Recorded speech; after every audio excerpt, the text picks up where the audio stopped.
because we're supposed to have it on Mondays, and this Monday we just didn't have class, and so a bunch of us can make on Tuesdays. Right. And you, Suptik, you were smoking out there at midnight last night.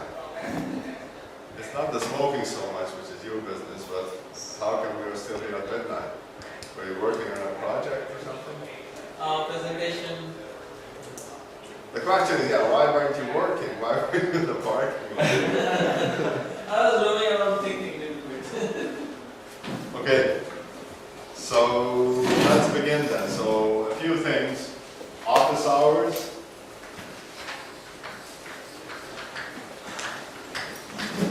So I plan to be in my office on Monday, Wednesday, and Friday from 1:30 until 2:30.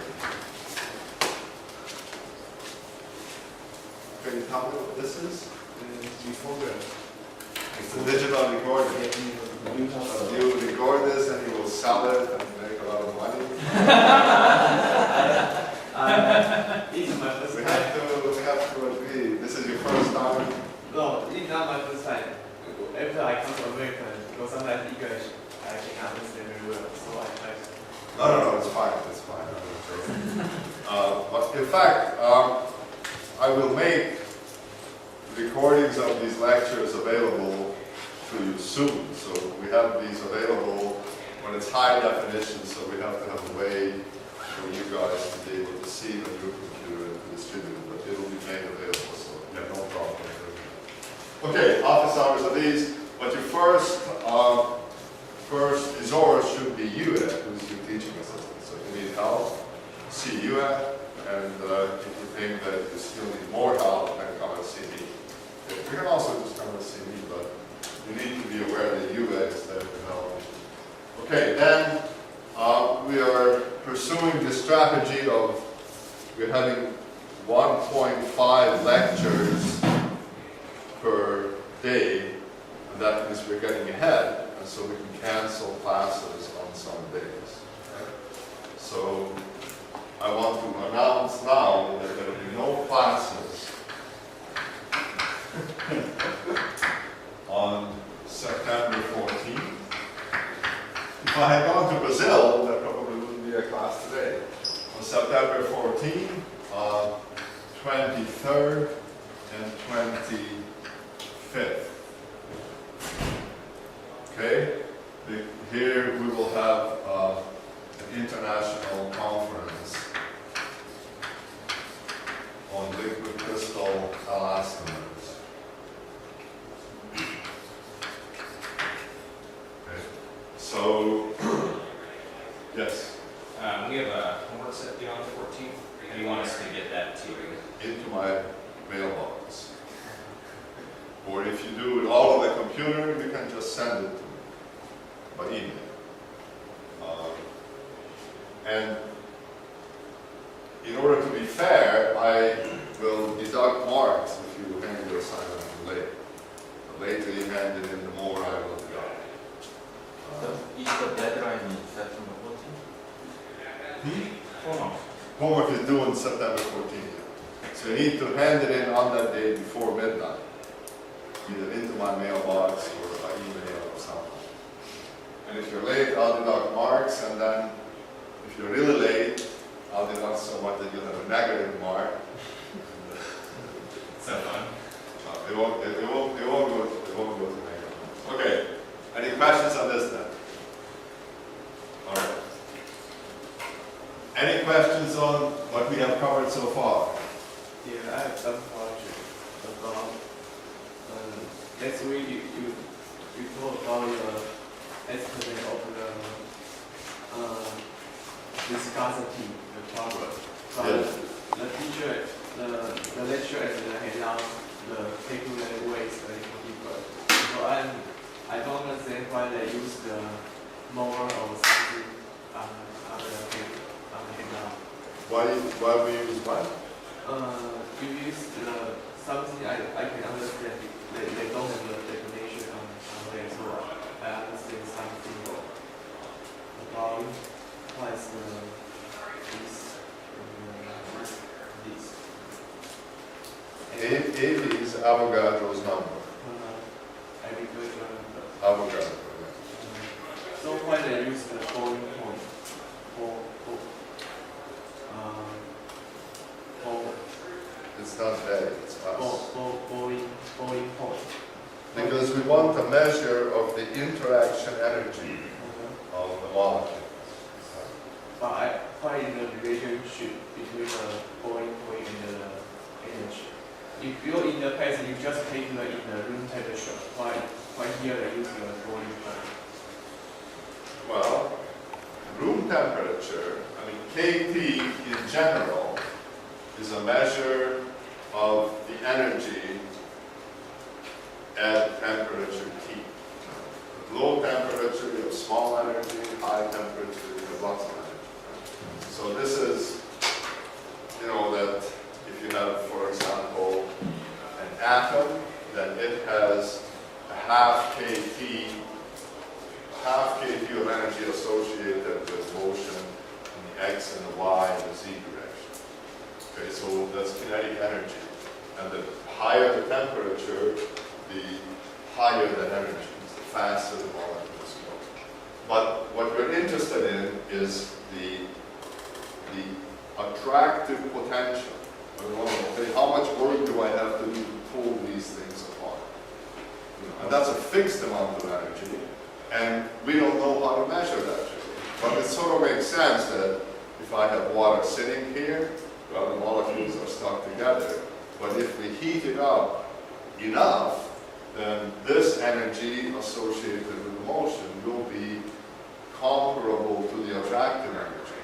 So that's why the boiling point is a good measure of the attractive energy pulling the molecules together. Okay?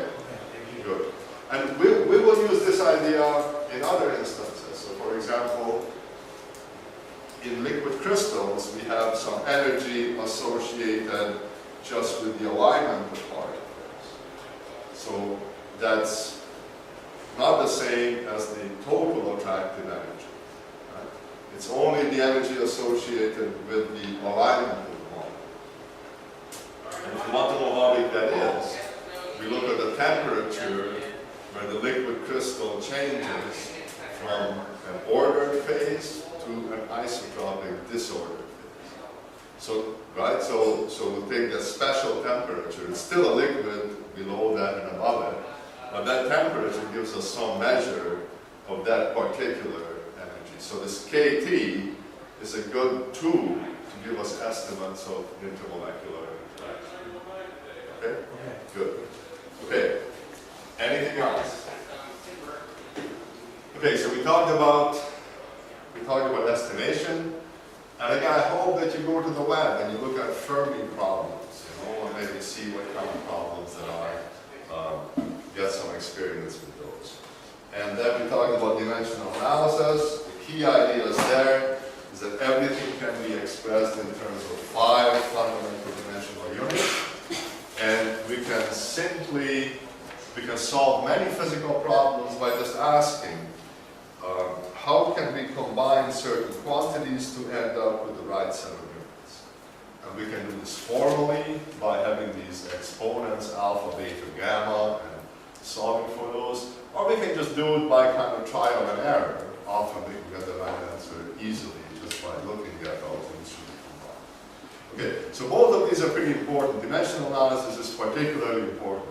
And it's a really powerful tool. So even though it doesn't give you very deep insight into the physics, but it's still very, very useful. So I encourage you to practice using dimensional analysis. Good thing is every time you see something or you go to another class, you can ask yourself, what will the answer look like? How do we combine these things to get to where we want to be? Okay. Now we're starting a new topic, and this is a big and important topic. And again, I want to kind of give you guys a roadmap as to where we are going and how what we're going to do today fits into this bigger picture. So we want to understand the behavior of complicated systems, magnets, liquid crystals, ferroelectric materials, things like that.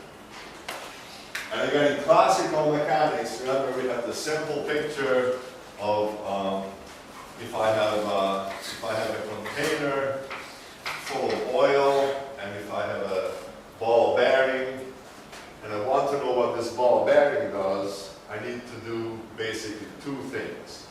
I need to say that in equilibrium, the potential energy of the ball bearing is a minimum.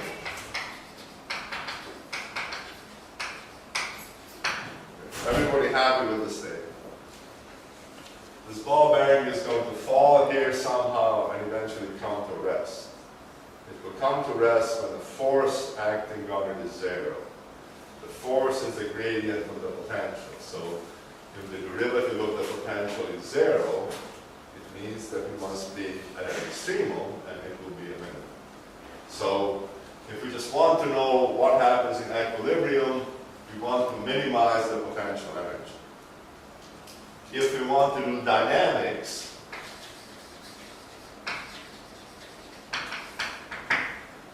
we want to say F equals ma, or mass times the acceleration. Okay, we have some position vector describing the position of the particle. Mass times acceleration is equal to the force, and the force is minus the gradient of the potential. Plus, there may be a viscosity term. Right? There could be another force, some beta times r dot, which is from dissipation. So this ball, just let it drop, then there will be a viscous drag on it, which will be proportional to its velocity. Okay. So this is the simple situation for a simple mechanical system.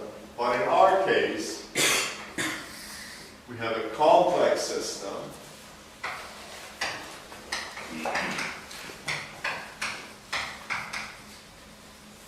And we want to call this parallel here. And the main idea is that we have something called the free energy, which plays the role of the potential. Okay? So in these complex systems like magnets, liquid crystals, ferroelectrics, and so on, liquid vapor systems, the free energy plays the same role as the potential. And in equilibrium, this free energy is a minimum.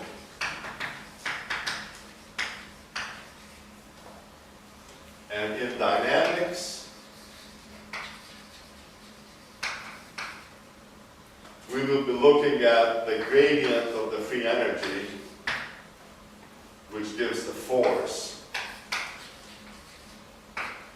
in the same way as it does here.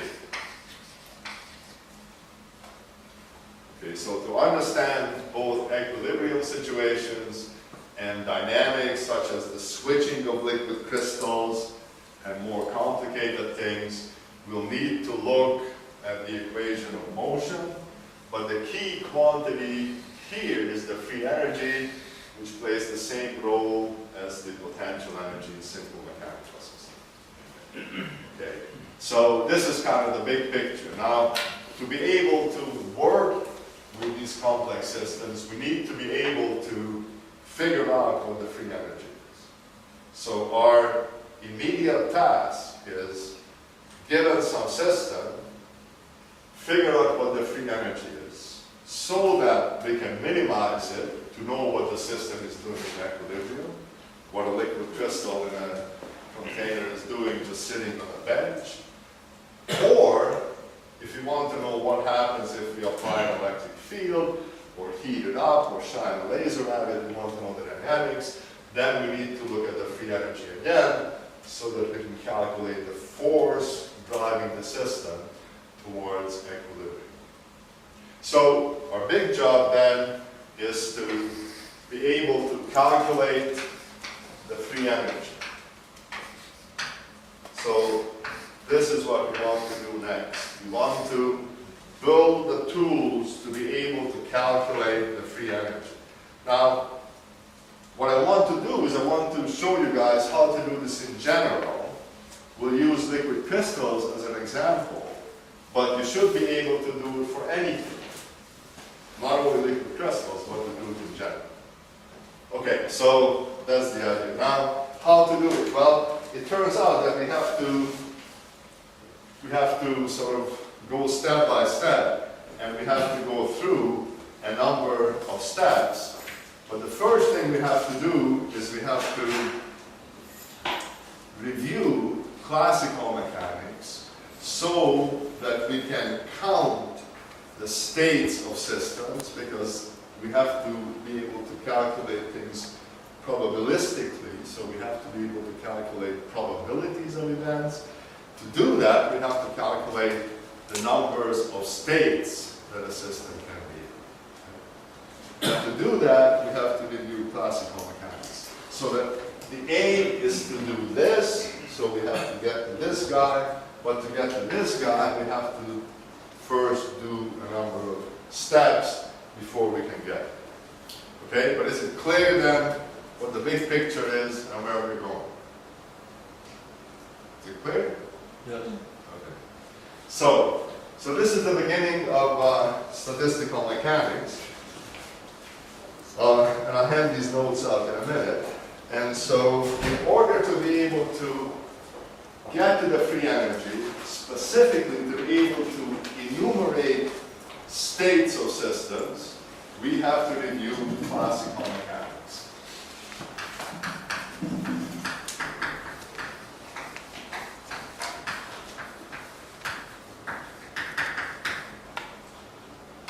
So this is a review.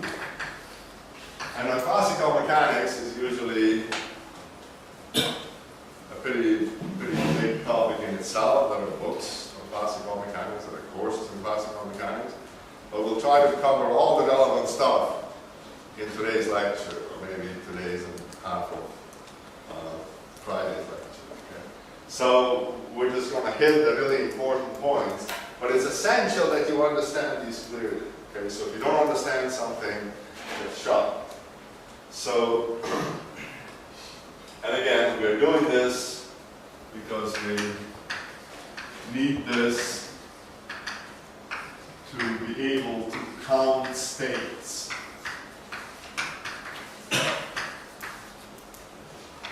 Quantum mechanics tells us that everything is quantized, systems are in distinct states, which you can enumerate, and we need to be able to count these.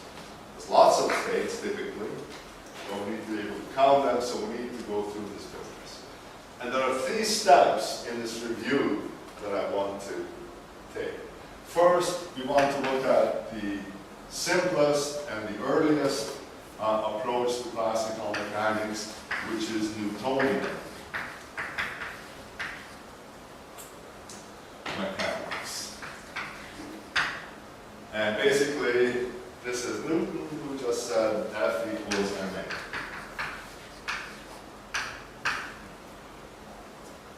Okay, so we know this, everybody's happy with this, and it works pretty well.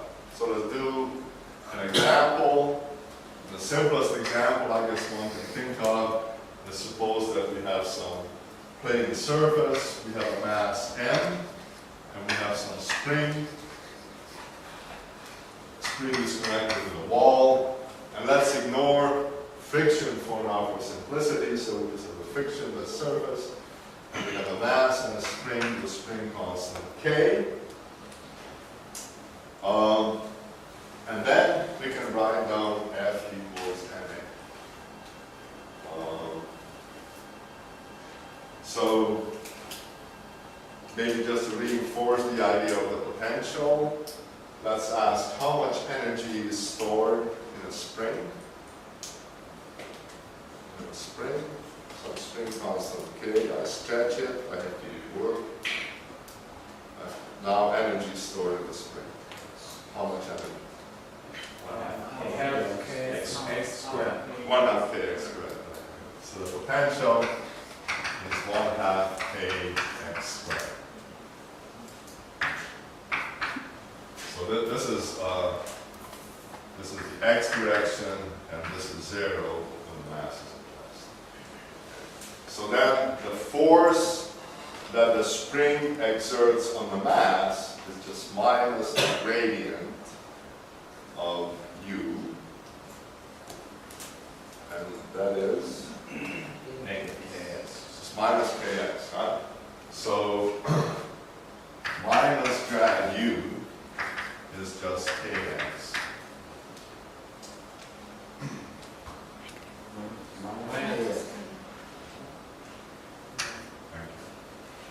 So that's the force.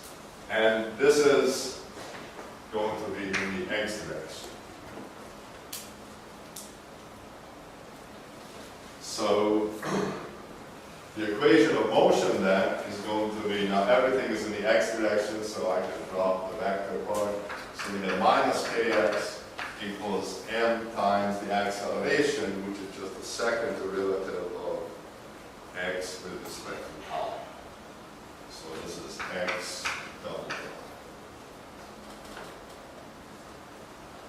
Okay, and we can write this as mx double dot plus kx equals a. That's it. So typically what happens is you get some differential equation which you then have to solve. Once you solve it, you know what happens.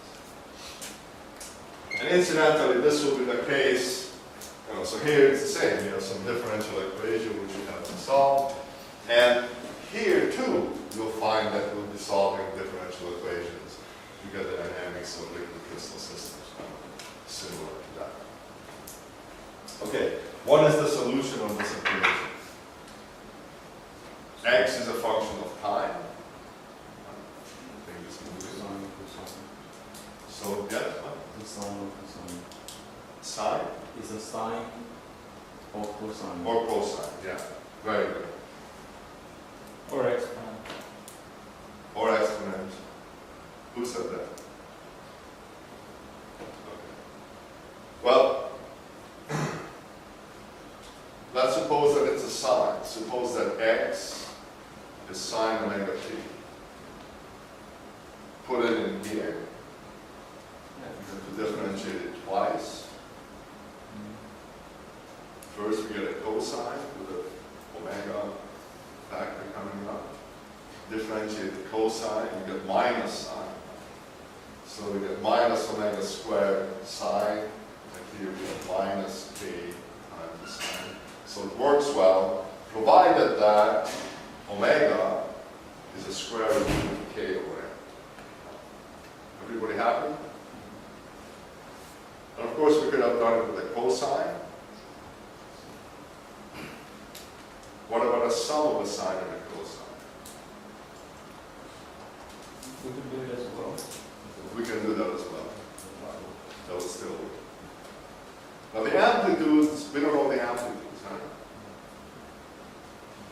So we could write x equals a sine omega t plus p cos omega t. So if you substitute this will work. So this is a solution provided that omega is square root of k over m. But how do you determine a and b? So phase, it's the initial phase. Initial phase. Initial conditions that we have. This is a second order ordinary differential equation, and there are two constants of integration, and these are determined from initial conditions. So we have to know where the mass is when we let it go, and how fast it's moving when we let it go. And then we get those two constants in there. Okay, well this is all pretty simple. Now, Mika, you said exponential should work, right? So let's try. Suppose we take x is equal to x naught t to the, I don't know, alpha t. Okay? And now we substitute in here, and we find that here we have minus k x naught times e to the alpha t. And here we have two derivatives just give us an alpha squared. So we have n alpha squared x naught e to the alpha t. But these guys cancel. And we have that alpha squared is minus k over n. So if k and m are positive, then alpha is going to be imaginary. Right? And so it ends up being the same as this, right? Because we can write imaginary exponentials as sines and cosines and vice versa. Okay, so you're right. You get the same answer. Good. Okay, but, okay, so this is not really that exciting. Main thing is, though, that in dynamics, typically we have some differential equation which we have to solve somehow, and there are these issues of constants of integration and getting those. Okay, now, classical mechanics didn't stop here. It went on to other more sophisticated techniques, and you could ask, well, why not just stop here? This looks pretty good, that equals ma, do everything like it. But it turns out that there are many problems where the solution of this equation is really, really difficult. So the one-dimensional problem is pretty easy. But if you try to solve, for example, a situation where you have something like a spring in 2 dimensions or 3 dimensions, you have a rubber band and a mass. The rubber band is held fixed at this space, and you let this thing go, ball is going to do all kinds of crazy things. If you think about central force motion, the motion of a planet around the sun, it's really complicated. Coulomb force, the central force motion, charged particle, electron circulating around it. The motion is really complicated. And me saying that doesn't really get the idea across. But try to solve this for central force motion. Just try to do this problem assuming that you have a fixed charge at the origin, and then you have, so this is fixed, some q here, and then you have some other charge here, which is some other charge, and the force between these is just the Coulomb force, which goes as 1 over r squared. You find that this gets really, really difficult. In principle, it's doable, but in practice, it's really hard. What is the force between 2 charges?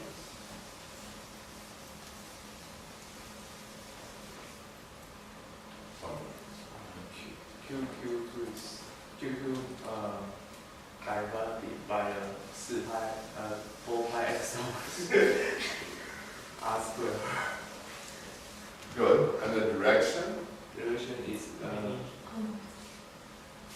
It's in the r direction. So it's kind of an r unit vector on top divided by r squared. Good. Okay. All right. So the next step in the evolution of classical mechanics was due to Lagrange, and it's called Lagrangian mechanics.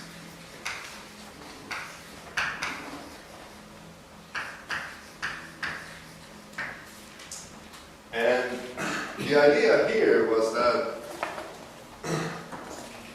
it's possible to use generalized variables to describe the motion. So the key idea is to use generalized variables. So in the simple problem, it's kind of obvious that the relevant quantity is x. Tells you where the thing is. It's pretty clear that that's what you want to talk about. But in more complicated problems, it's not so obvious what the variable should be. For example, if you talk about the orientation of a molecule, you can describe it in terms of angles, polar and azimuthal angles. And so, for example, cos theta will appear somehow in the description. And you could ask, well, what should I use as my variable, theta or cos theta? So you have a choice, and it turns out that making certain choices makes the problem much, much easier to solve than other things. So the idea of Lagrangian mechanics is that don't necessarily choose the coordinates that you first end up with, but choose something which can be a little different from the coordinate itself, and this is a generalized variable. That's the idea, and it makes the solution of problems much easier. So specifically, the idea is that you select a generalized coordinates.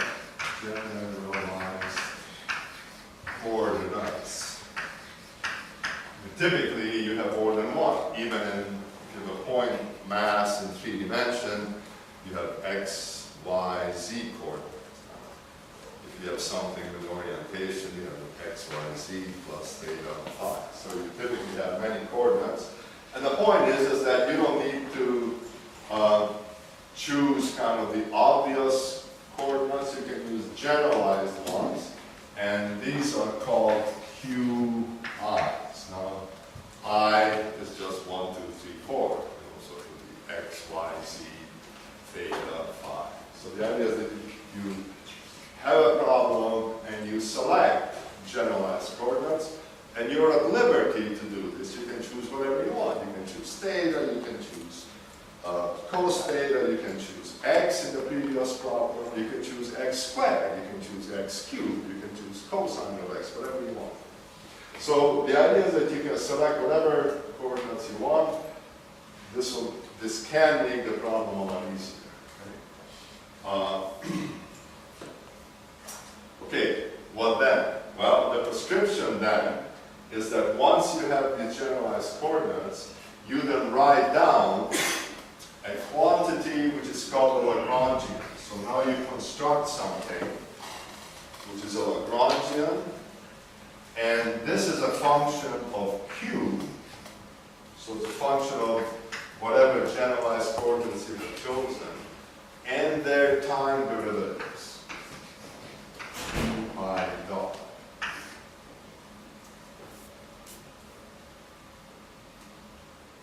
And the definition is that this is the kinetic energy minus the potential energy. Okay. Now, so far, this is just a definition, right? It doesn't really do anything yet.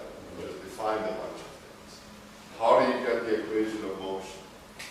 It turns out, and this is really the heart of the method, is that the equation of motion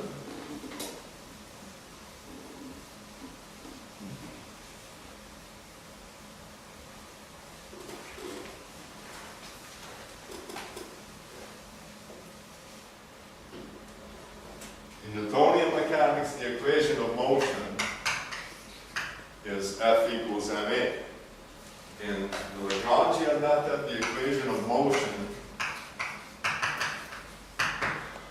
is the following, is the partial derivative of the Lagrangian with respect to qi minus d by dt of the Lagrangian with respect to qi dot equals 0. Basically, you think, geez, that's really complicated. Why do we do this? It turns out, though, that this is an important equation and it makes the solution of many problems possible. This equation is pretty famous. It's called the Euler-Lagrange equation.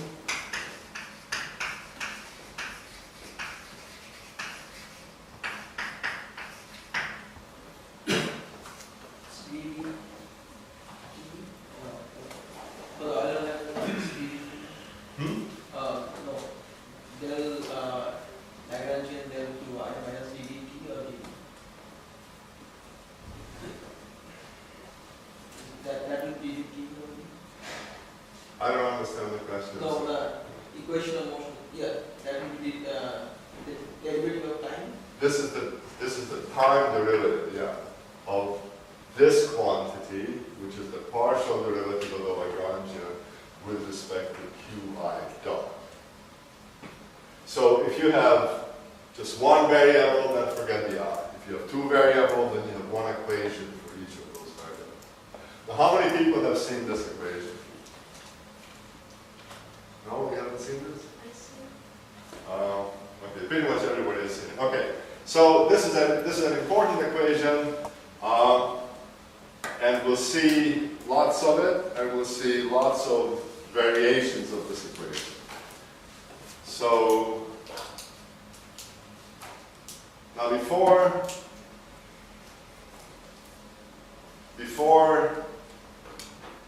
putting this equation to work, before actually using it to solve the little example we had before, I want to make a point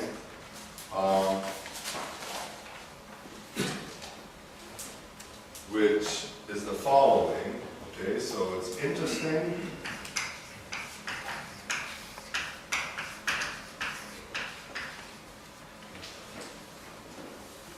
that if you have an integral of this Lagrangian over time, so this Lagrangian is a function of q and q dot, and if you integrate this Lagrangian over time, and you ask, what should this Lagrangian be to make this integral an extreme, to make it as big as you can or as small as you can? It turns out that the condition for making this an extremum is that the Lagrangian must satisfy this equation.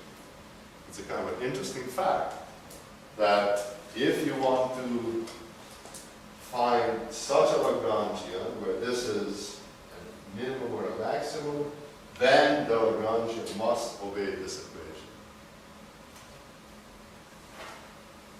This quantity is called the action.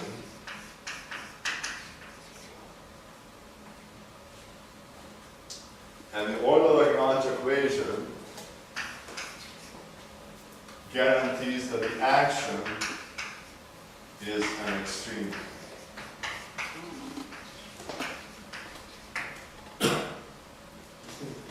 What's the meaning of the action? What's the meaning of the action? What is the meaning? Well, I'm afraid the meaning of the action is only this. This is the definition of the action. The action is just the integral of this funny function over time. Okay, so let me just maybe mention that. So this is just the definition. And then to go from here to here, that's where the physics is. How do we know that this guy really satisfies this equation? And you can show this from Newton's laws. Using Newton's laws of motion, you can show that this must be true if Newton's laws hold. So this follows from Newton's laws.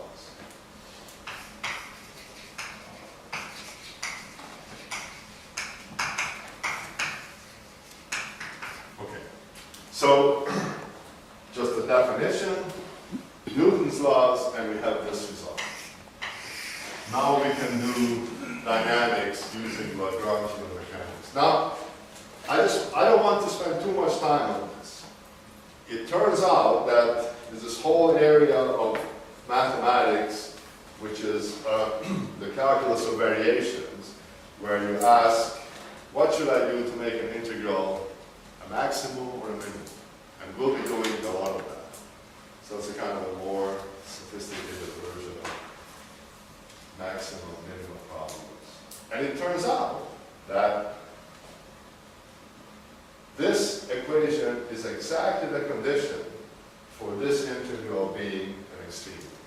So, some people think the world is constructed in a way so that the action is an extreme. But it turns out that this is a very powerful idea. You can derive Maxwell's equation just from this. You can just say, oh, let me write the Lagrangian for the electromagnetic field, and then demanding that it be and extremum will give you Maxwell equations. And people who work with fundamental particles that make Lagrangians, that make them in, I don't know, 23-dimensional space and find inclusive theories, and then they minimize it and then they find the particles. So there's a whole large area of physics essentially doing Lagrangian methods to study all sorts of different things. But right now, I just want to focus on this. So simply, we define this quantity, and then it follows from Newton's law that this must hold. Okay. Now let's see if this is useful. Let's see if we can solve our little problem and get the equation of motion that we know we should get.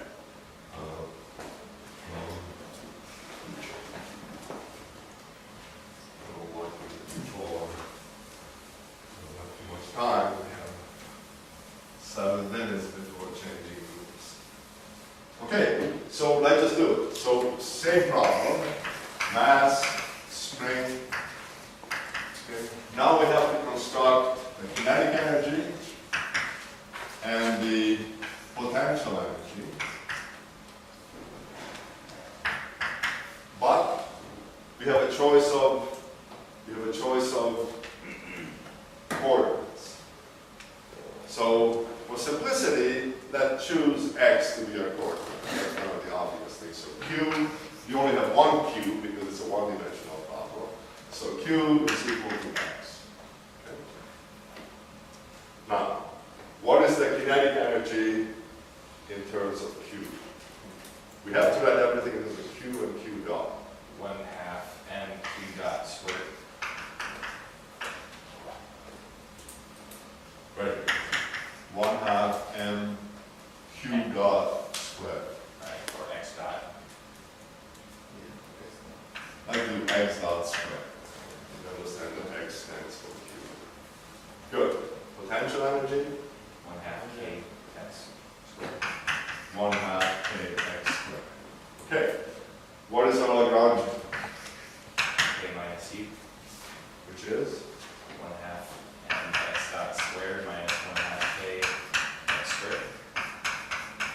Good. Okay. Now we have to stick this into that equation, set it equal to 0, and we should have the equation of motion.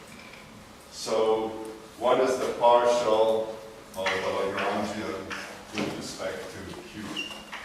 Minus Q is x. Q. Minus kx. Right? What is the derivative of the Lagrangian with respect to x dot?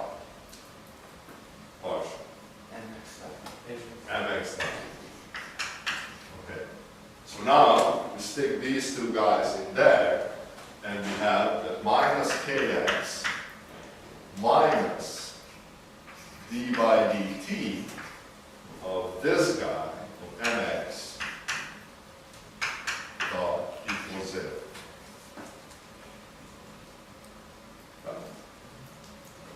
And we get the same result. Mx double dot plus kx equals 0. So it works. Now you say, okay, big deal, but it's pretty complicated. Why do we do it? Well, we do it because for more complicated problems, this is really a good way to go. A good exercise is to choose a different variable. Choose x squared. Say, okay, let me call this qx squared. We will still get the same equation of motion. Well, work through it, and you find that you will. So that's a good practice. So Lagrangian mechanics is really nice because you have this degree of freedom. You can choose any variables that you want. Of course, you can only choose as many variables as you have degrees of freedom. No more, no less. But that's the only constraint. Then you can go ahead and you can get a differential equation for each coordinate, and then if you solve these, then you can solve the problem. So it's a nice method, and it's really, really useful. And so this was kind of the second big development in pass in public hearings. All right, that's good here.